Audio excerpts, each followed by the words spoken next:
welcome back to Holistic Healing Association.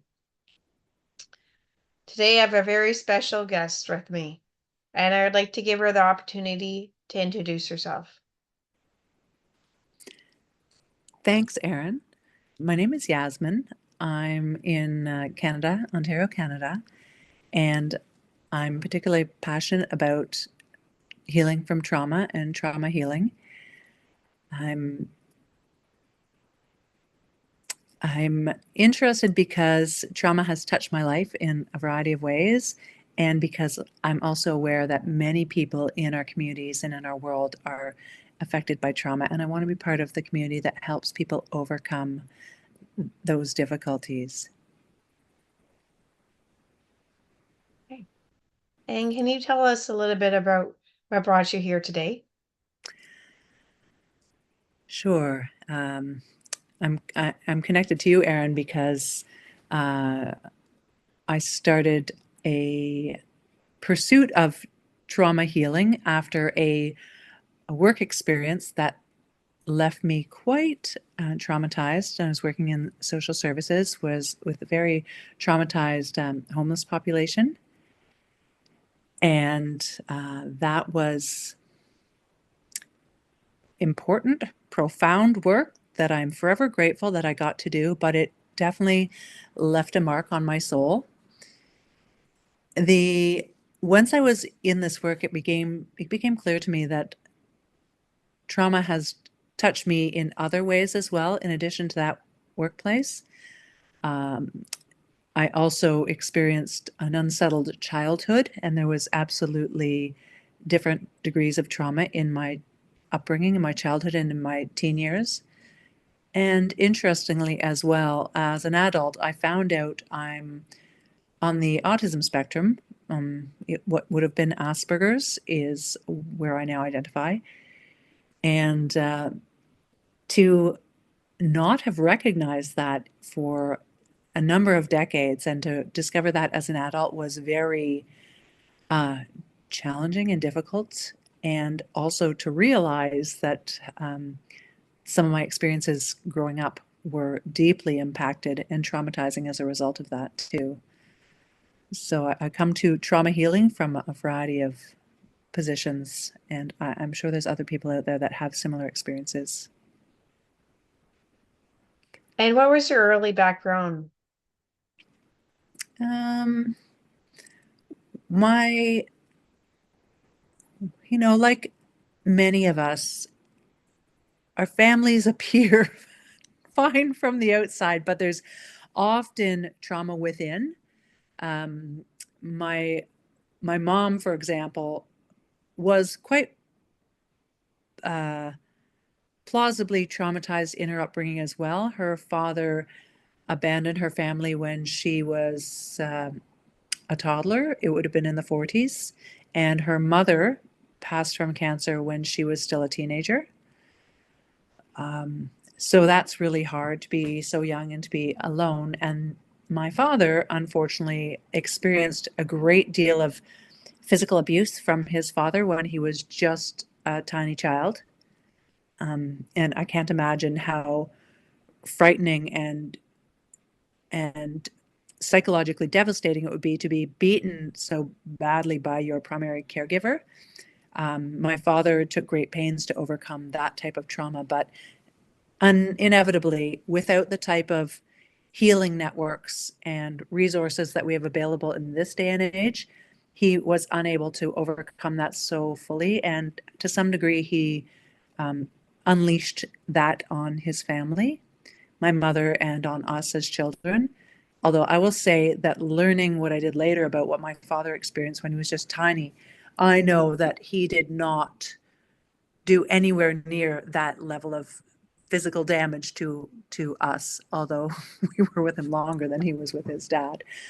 But I'm grateful that we didn't have that. But we are all impacted by what our families go through, and certainly if our parents have lived through extreme traumas, it absolutely passes down. There's so many ways trauma can pass down from parent to child or even through generations.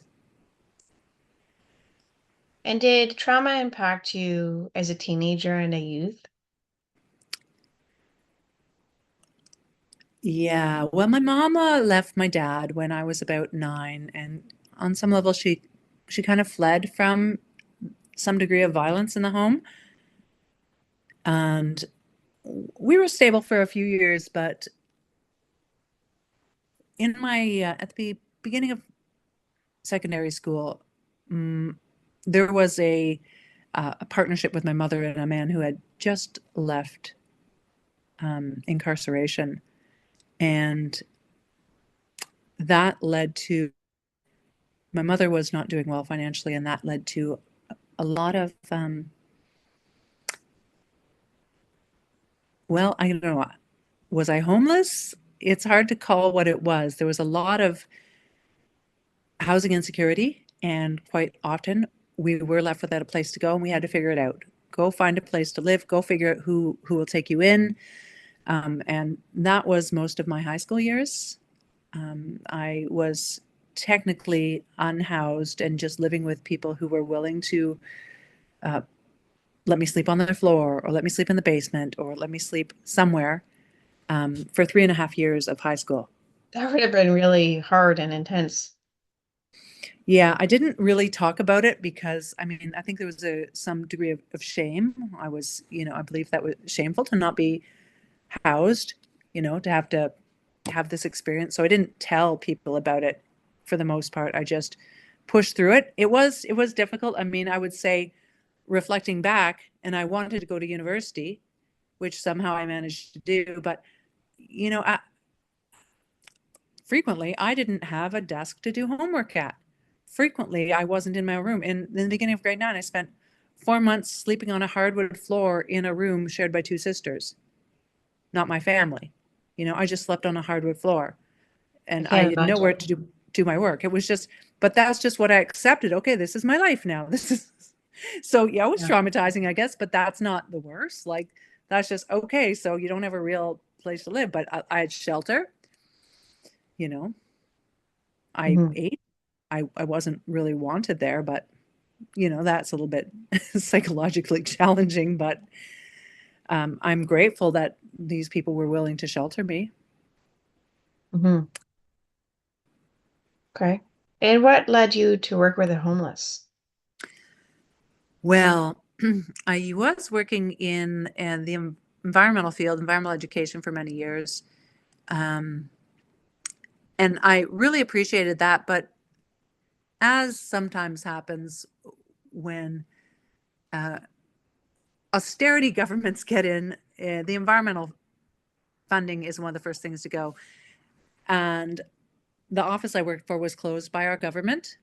And because that happened, and I had long wanted to work in the field of homeless recovery, I stepped into that area. I actually took a job in the most unsavory position.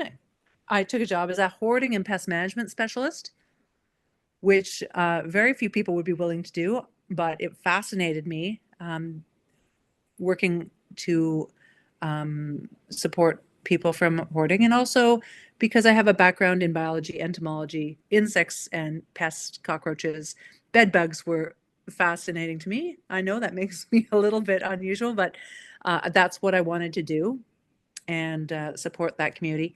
And because I had experienced some degree of homelessness as a child, and my father, who was an immigrant, a landed immigrant his whole time in Canada, actually, he ended up homeless when he first came to Canada too. So it just struck me that this is something that my family has struggled with, and I wanted to give back to the community.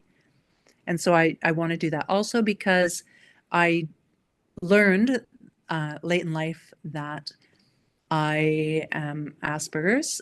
I also realized that a significant number of the individuals who are unhoused are neurodivergent in some way. So many of those people are autistic or have ADHD. Sometimes they have brain injuries from concussions, and all these things can cause impaired thinking and impaired ways of behaving that frequently leave people without others to help them, and friends and resources in their life.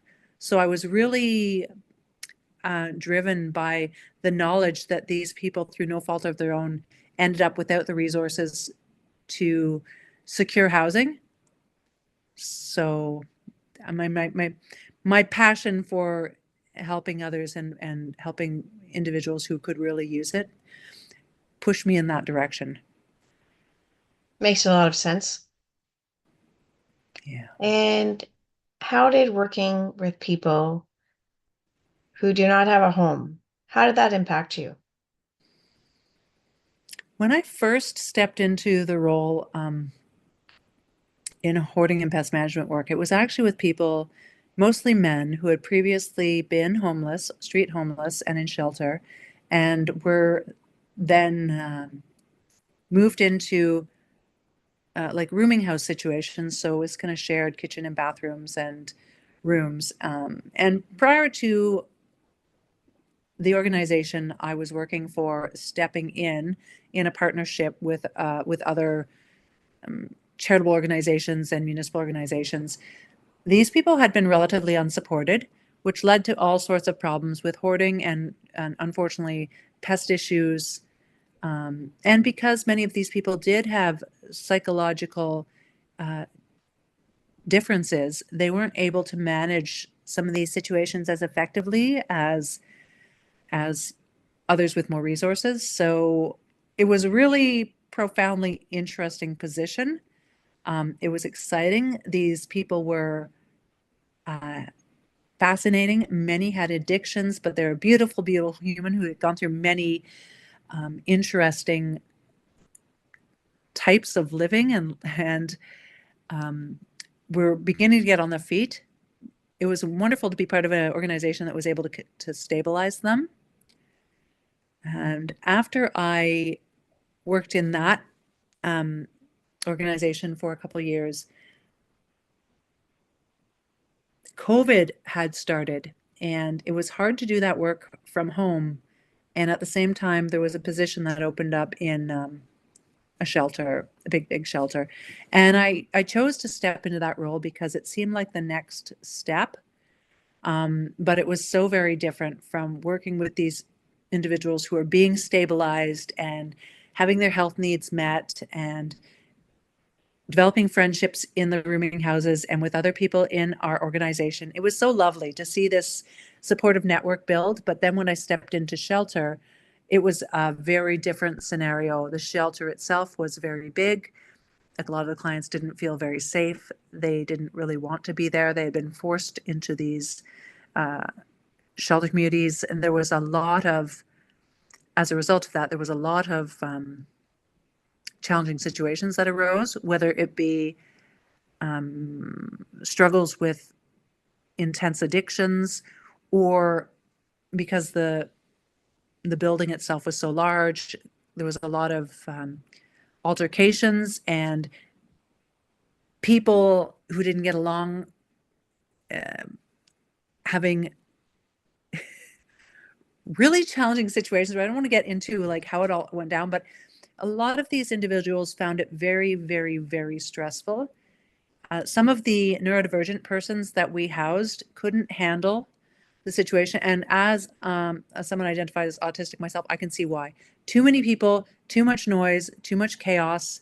I could see that if that was me in the situation, I probably would have walked out too. So some of our neurodivergent persons just left. They left and ended up back on the street, which was heartbreaking because some of our most vulnerable people couldn't handle being in the shelter.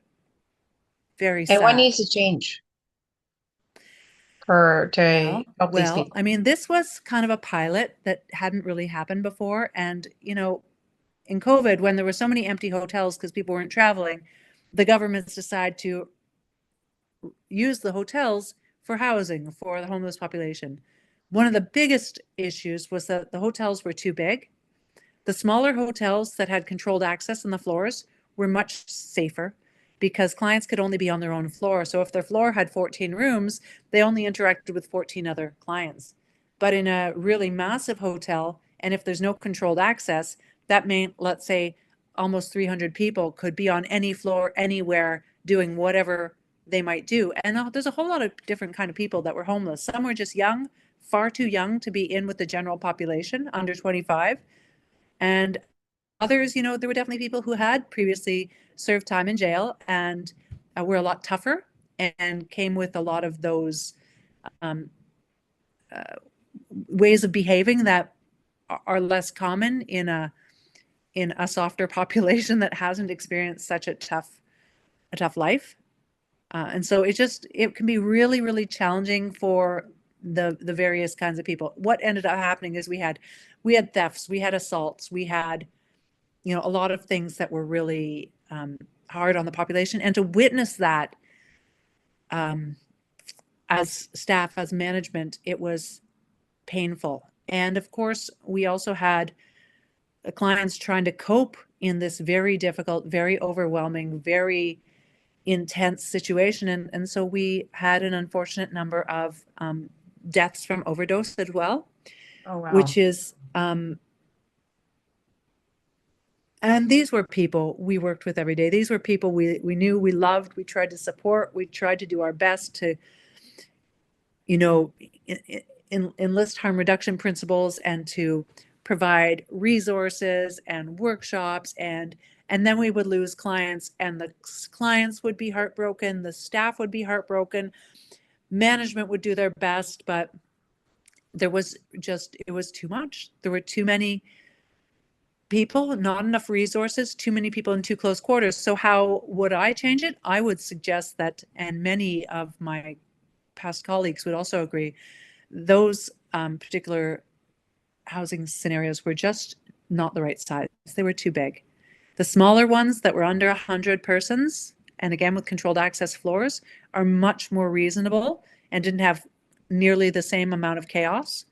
But the supports within the building were very important, and that is health supports, harm reduction supports, cleaning supports, food supports. All those things are necessary for these individuals that may not be completely able to manage all these things themselves. And Mm. it helps people get back on their feet and get moving in the direction to get their life in order again. But again, it has a lot to do with the size of the building and the availability to the necessary resources. And we also were in a large city where quite a number of these hotels were in the same area. What ended up happening is that we had far too many of this unstable population in one area of the city, which led to all sorts of other problems. Distribution where people get to be in their own community and become part of communities as opposed to just being lumped together and accused of being the problem in the community, when of course these are members of a community that only need a chance to get back on their feet. And we need to provide that and support them in that quest. And what does compassion mean to you and people without a home? Hmm. Well, I know that myself, when I'm out and about in the city, I always made sure to connect with my homeless community members in some way. I will sometimes sit down and chat with them on the street, on the sidewalk, see how they're doing. Sure, I might give them some money after, but everybody needs to be seen. And so compassion for the homelessness problem is seeing people who are on the street, unhoused, often means spending time to get to know them, find out who this member of the community is, talk to them if you can. And it's not just the money, although money does matter too. It's also for them to be seen as a real person with value. So I Do you think find, sorry, go pardon ahead. me? I just think that's a biggie that I would see for them to be seen. But it's so hard right now because, it's not enough to be seen if, like, that's part of it. But the situation is so dire in many cities in North America and elsewhere where there's so many people that are homeless, in part because we've commodified our housing market to the degree that everybody gets to be a landlord and buy up housing and increase the rents. And people are no longer can afford. It's sad. It's heartbreaking that we have done this to our community members. Um, but certainly seeing people and also ensuring that their needs are met in some way, whatever we can do for these individuals. It's a So it's a hard one. I'm hearing that the homeless population are not seen and perhaps not heard. Are they ignored? Uh, I would say the majority of yes, the majority of people walk past individuals on the street who are unhoused and ignore them completely. They might throw them money. If they do that, that's something. But very rarely will someone take the time to speak with them. And that is hard. How can someone ever rejoin the community if they're not even treated like somebody with any value? And so taking the time to reach out, to speak with, to include these members of our community in the community is a big part of the solution, the next steps. Because they're being shunned, which would cause shame. Shame, yeah, definitely, definitely. And is there a stigma to being homeless? Without question, without question. And what's unfortunate too is that the homelessness problem has gotten so much worse over several decades here in Canada, in Ontario, that people have been left chronically homeless, chronically on the street. And as mentioned, a lot of these, 30%, sometimes even 50% or more of these individuals actually may have some form of difference in their brains, whether it's um, concussive brain damage, neurodivergence, ADHD, you know, autism. And so they will struggle to get their needs met, and um, they will often be ashamed of that, and they're not seen, and they can't, a lot of them don't even know that they might be ADHD. They might not know that they have autism. They don't know why they haven't been able to get their life in order. They don't know why they have found themselves home so many times, why they aren't able to maintain friendships. But they have these uh, differences in their neurology that makes their life more challenging. And so they end up going through these cycles of homelessness or cycles of challenge in their life where they might lose jobs or whatever. And it is devastating. And without a home or housing and frequently a job, one is not able to access health care. So often these people are not able to get well, not able to get their needs met because they don't even realize what they're dealing with. And a lot of people that, maybe someone was born, to a fairly good family, never struggled with housing. Maybe their parents paid for their education, so they were able to get, move through life with some degree of ease. There's not really any awareness or understanding of what someone else who's, parents, because they might have been autistic, maybe ended up in abusive relationships and then ended up on the street. So then you have a child that's homeless because through no fault of their own, their family just had additional challenges that were not obvious to the general public.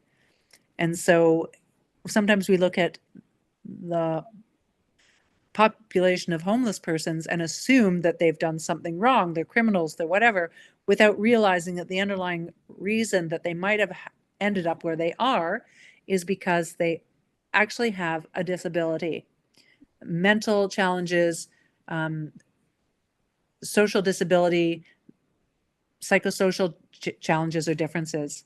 And so we must be compassionate as people that have enough And I do realize it's hard for everybody right now. It is not an easy time for anybody. Globally, we are seeing so many challenges, but when we have enough, we can at least express compassion and recognize that it's very likely that people have no housing because they had a great deal of other challenges that they faced throughout their lives. What percentage of people without a home have trauma?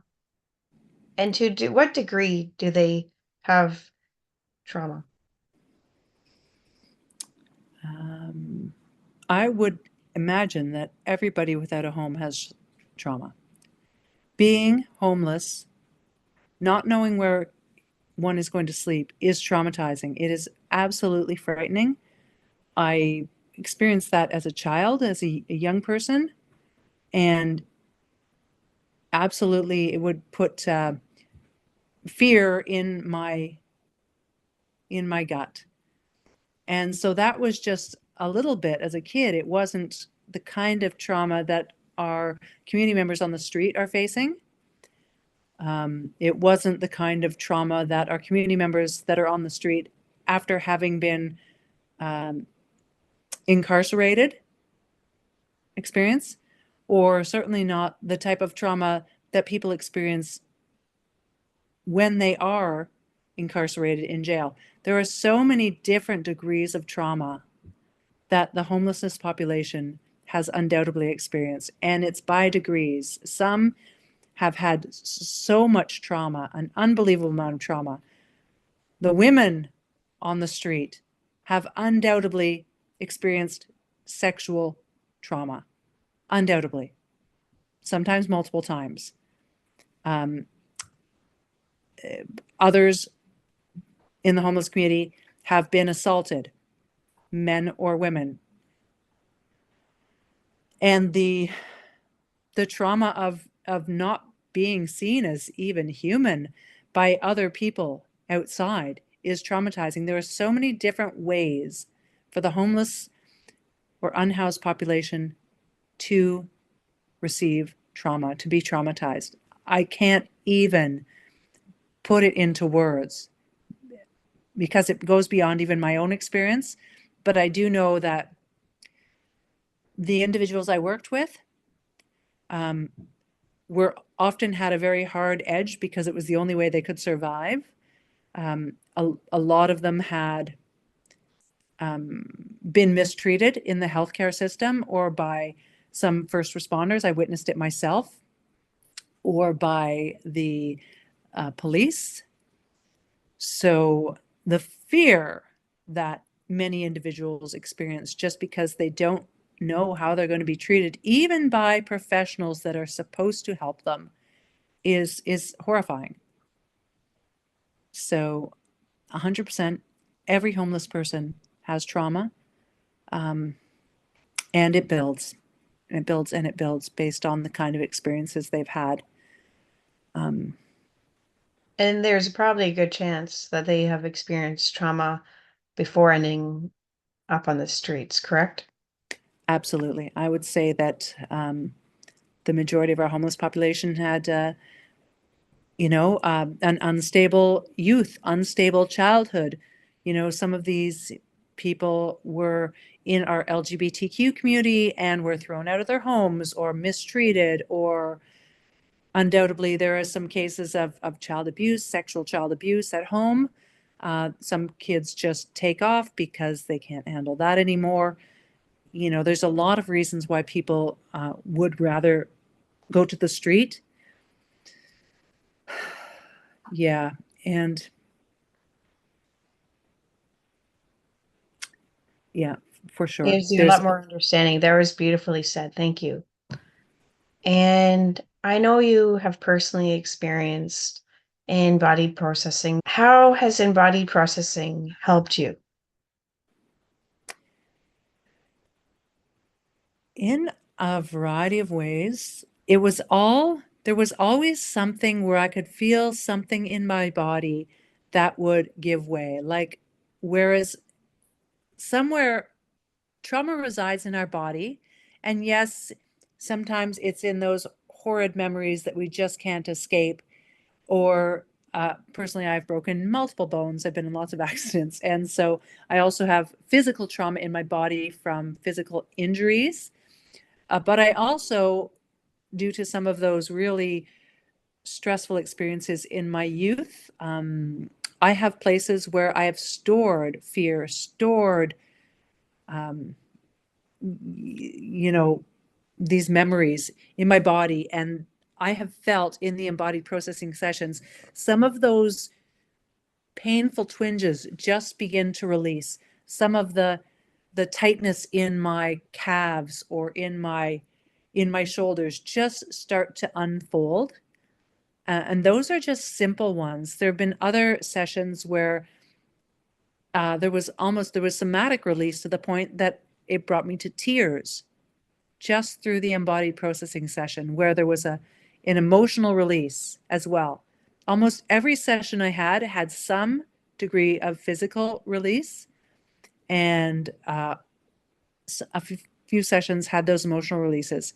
And I'm sure that because I've had an exciting life, I've got a lot of pain and traumas and memories stored deep in my tissues. I know this for a fact. I have tightness all over my body, and it feels like when I do the emotional embodied processing, the emotions are definitely coming out. Although, because they're so tight in me, because of the degree of trauma I have experienced, I think it can take longer. And I would suspect that I'm not even close to the level of trauma that some of the individuals who have been unhoused for years and years experience. But without a doubt, I believe that embodied processing can assist to untie some of those painful knots in their body and in their memories. Okay, well, thank you very much. And what advice do you have for our people watching?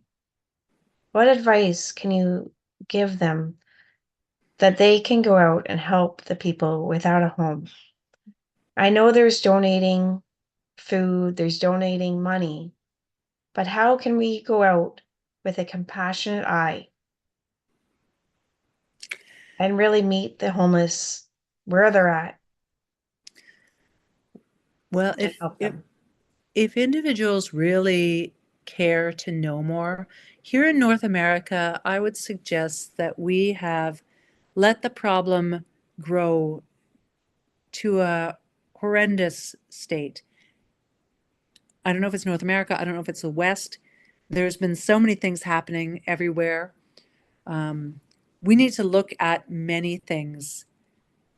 We need to be conscious of our political system. Who are we voting for? What are their policies? How do their policies affect the homelessness? Are we voting for war in other countries, in places we can't see? Are we causing homelessness around the globe? Because that is a big part of what's happening here. Are we causing trauma by bombing people and their children out of their beds? Are we causing unbelievable torment to humans? This is a big deal. We also have to look at other places that have done a good job in facing the problem and dealing with it. I watched a very good YouTube video. It was about 15 minutes long. It was something titled like How Finland Solved Homelessness. And it was very interesting to see that there are other places in the world that have done their best to solve the problem. I actually think there's somewhere in the West, maybe in Saskatchewan, that also has done a good job with healing the homelessness crisis. So I think it's important for people to get informed, be informed, advocate at the political level, talk to their MPs, their MPPs, really recognize that the homeless population is not homeless by choice. And they just, quite frankly, were not born to a great family with a great amount of resources. And if we have those resources in some way, then we can advocate. We really ought to do what we can. None of us can do it all, but we can all do something. And certainly being aware of what our political choices are matters, and being aware of places that do it better so that we can inform our elected representatives of what as well as to what we can do to improve the situation here at home. Thank you so much for joining us and for your wise advice. It was very heartfelt. Thanks, Erin. I really appreciate the opportunity to share this information and my story. And I'm inviting all of my viewers, everyone who's watching today, together, let's move forward with a compassionate eye for everyone, including the homeless.